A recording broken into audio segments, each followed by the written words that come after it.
हरे कृष्ण।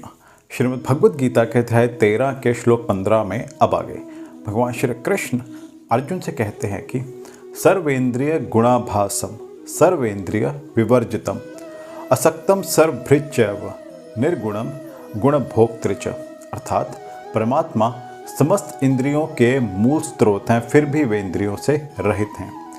वे समस्त जीवों के पालक होकर भी अनासक्त हैं। वे प्रकृति के गुणों से परे हैं, फिर भी वे भौतिक प्रकृति के समस्त गुणों के स्वामी हैं। यद्यपि परमेश्वर समस्त जीवों की समस्त इंद्रियों के मूल स्रोत हैं, फिर भी जीवों की तरह उनके भौतिक इंद्रियां नहीं होती। वास्तव में जीवों के आध्यात्मिक इंद्रियां होती हैं, लेकिन बद्ध जीवन में वे भौतिक तत्वों से आच्छादित रहती हैं।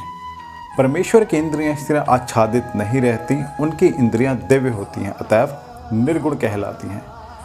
गुण का अर्थ है भौतिक गुण, लेकिन उनकी इंद्रियां भौतिक आवरण से रहित होती हैं। यद्यपि वे हमारे समस्त इंद्रिय कार्यों के स्रोत हैं, लेकिन उनकी इंद्रियां दिव्य होती हैं जो कल्मश रहित होती हैं। श्रीमद् भगवद गीता से भी इसकी पुष्टि होती है कि जब भगवान प्रकट होते हैं तब वे अपनी अंतरंगा शक्ति द्वारा यथारूप में प्रकट होते हैं। वे भौतिक शक्ति द्वारा कल्मशग्रस्त नहीं होते, क्योंकि वे भौतिक शक्ति के भी स्वामी हैं। वे सारी शक्ति के स्वामी हैं, सारी संपत्ति के स्वामी हैं। वे सारे जीवों के पालक हैं और सारी गतिविधि के साक्षी हैं।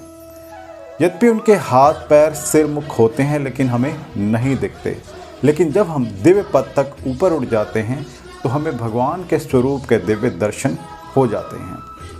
और अगले श्लोक में जानेंगे कि भगवान श्री कृष्ण ने अर्जुन से आगे क्या कहा। तब तक मेरे साथ प्रेम से कहिए हरे कृष्ण, राधे राधे।